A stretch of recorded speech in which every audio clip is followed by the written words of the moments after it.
ఎడారిలో సెలయేర్లు. మే 11వ తారీఖు. మేము నిప్పులలోనూ నీళ్లలోనూ పడితిమి, అయినను నీవు సమృద్ధి గల చోటికి మమ్ము రప్పించి ఉన్నావు.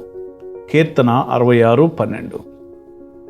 వినేవాళ్లకు విచిత్రంగా ఉండవచ్చు, కానీ కష్టపడి సాధించినప్పుడే విశ్రాంతిగా ఉండగలం.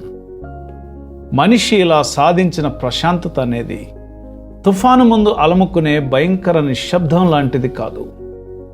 తుఫాను వెలసిన తరువాత గిలిగింతలు పెట్టే మంద మారుతం లాంటిది. కన్నీళ్లంటే తెలియని భాగ్యవంతుడైన వాడు స్థిరంగా ప్రశాంతంగా ఉండలేడు.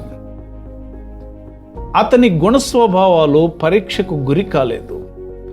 చిన్న విఘాతం కలిగినా దానిని తట్టుకోగలడో లేదో ఎవరికి తెలియదు. సముద్రంలో గాలి వాన ఎలాంటిదో తెలియని నావికుడు నిజంగా నావికుడు కాదు. వాతావరణం ప్రశాంతంగా ఉన్నంతకాలం అతను పనికి వస్తాడు. కానీ పెనుగాలి రేగినప్పుడు చుక్కాని దగ్గర ఉండవలసింది ఎవరంటే ఇంతకుముందు తుఫానులతో పోరాడి ఉన్నవాడే. తుఫానుల్లో ఓడ బలాన్ని పరీక్షించి తెలుసుకుని ఉన్నవాడే. మొట్టమొదటిసారిగా శ్రమలొచ్చి పడినప్పుడు మనం కట్టుకున్న మేడలన్నీ కూలిపోతాయి. అల్లిబిల్లిగా అల్లుకున్న ఆశ లతలు తెగిపోతాయి. గాలి వానకి నేల కూలిన తీగలాగా మన హృదయం కూలిపోతుంది. కానీ మొదటి విఘాతం నుండి తేరుకున్నాక మనం కళ్ళు పైకెత్తి చూసి దేవుడున్నాడు అని అనుకున్నప్పుడు చితికిపోయిన మన నిరీక్షణను, మన విశ్వాసం లేవనెత్తుతుంది. దేవుని పాదాల దగ్గరికి ఎత్తిపడుతుంది. ఇలా ఆత్మవిశ్వాసం, శాంతి, క్షేమాలతో మన శ్రమ అంతమవుతుంది.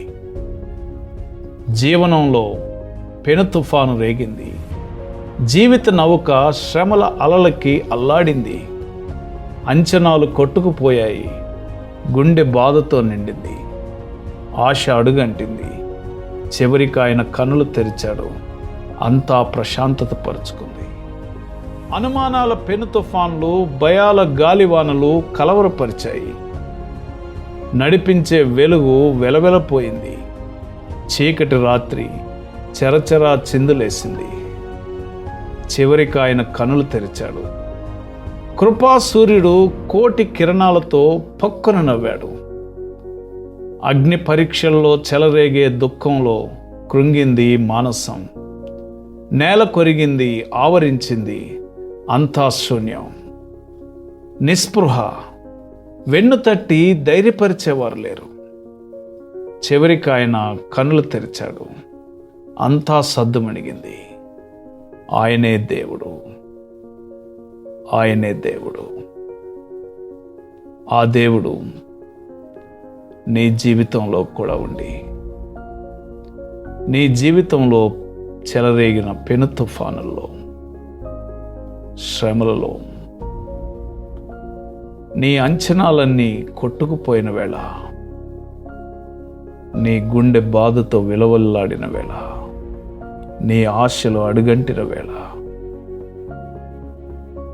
ఆయన నీ జీవితంలోనికొచ్చి ఆయన కన్నులు తెరిచి ప్రశాంతత పరుచుకునేటట్లు ఆజ్ఞాపిస్తాడు. ఆయన కొరకు వేచి ఉండి ఆయన కార్యమును నీ జీవితంలో చూచే కృప పరిశుద్ధాత్మ దేవుడు నీకు అనుగ్రహించునుగాక. ఆమేన్.